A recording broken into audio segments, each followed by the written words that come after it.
எவரடிக்க நினைத்தாலும் அழியாமல் பெற்ற என்றும் நிலைத்திருக்கும் என் தாய்மொழியான தமிழ் மொழியை வணங்கி அவையோர் அனைவருக்கும் என் அன்பு வணக்கத்தை தெரிவித்துக் கொள்கிறேன். குழந்தைகள் முதல் 60 வயது கடந்த பெரியவர்கள் வரை அன்றாட வாழ்வின் அடிப்படை அங்கமாயிருக்கும் திறன்பேசியின் பெரும்பாலானவை ஆண்ட்ராய்டு தொழில்நுட்பத்தில் தான் உருவாக்கப்பட்டது. நான் இன்று கைபேசி அரக்கன் என்னும் தலைப்பில் பேச வந்துள்ளேன்.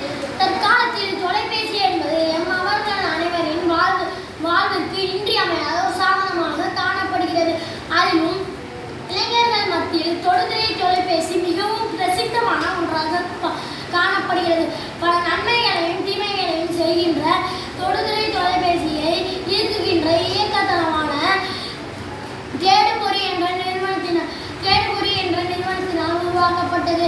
இந்த கைபேசியை பல மக்களால் அரக்கன் எனவும் அழைக்கப்படுகிறது.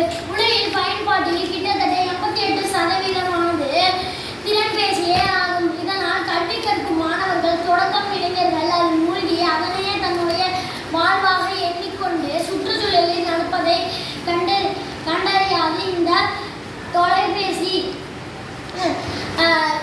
இதில் காணப்படும் விளையாட்டு மையத்தில் எத்தனையோ விளையாட்டுகளை ஏற்றுக்கொள்ளலாம்.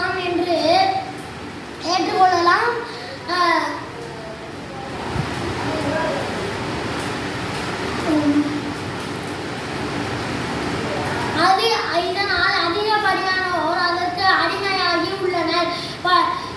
பல நன்மையான வீடியோக்களும் தீமையான வீடியோக்களும் இதில் காணப்படுகின்றன. இந்த